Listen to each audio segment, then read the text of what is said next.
Hi, everybody. Suhaila here. And I want to thank you all for sending in questions that you have for me because that's really fun. Like, I like to know what's on your mind and what's going on. And so I want to answer and respond to some of your questions. Now, I say this because I think that I just love, I mean, the whole like hypopressive exercises that were really originally developed were developed to help women recover from pregnancy and childbirth. So I think for me, of course, that I think is really cool. And also, I think really kind of aligns really beautifully with some of the movements that are in this dance form, and especially within the Salampur methodology.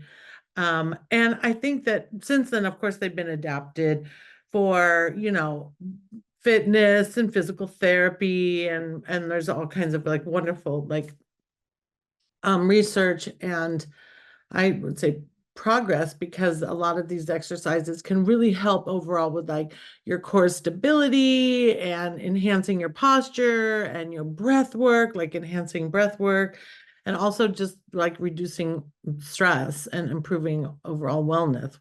But I would say like some really common like exercises for beginners would just be basic, really beautiful, basic, slow breath work, deep breathing breath work, right?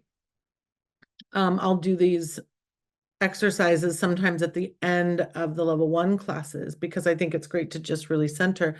But you don't need a belly dance class to do breath work, like even just taking 10 really deep breaths, but focusing on expanding the rib cage more than being in the belly. It's more about expanding the rib cage, right? Pelvic floor support. And again, because this mm, format methodology philosophy was because of trying to rehabilitate women that had given birth. A lot of times in the Salimpur formats, we are trying to actually activate glutes and muscles around the pelvic floor. And we're trying to relax the pelvic floor, but then engage the pelvic floor. So there's a lot of this like engage, release, engage, relax, like you get, so which is I think kind of fabulous too.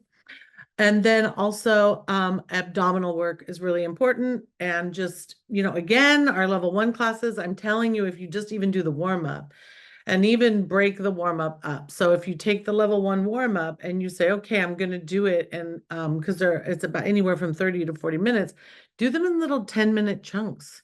And then like, the next week, add a minute. And the next week, add a minute because I really feel solid about the level one work and material. And if I just stripped away the cultural context, all those movements and exercises done really slowly and really carefully are the support, right? And similar philosophy to this question, which I love, and then basic postural exercises, which hello, home position, you can't get like you can't get more foundational and fundamental with that. So I would say, right, like those are, I would say, like the top four. So we have breath work, and we have pelvic floor work, and we have abdominal work. And of course, that's, bringing in the abdominals. And then you have posture. And so I would say if you could focus on those would be a really great way, whether it's inside of dance or outside of dance. And I mean that in terms of just like, just you're hanging out in your living room and you're like, let me just do some breath work. And the breath work focus on really expanding the rib cage. But yeah, so I hope that answers your questions. And I just love this. So thank you so much. Bye.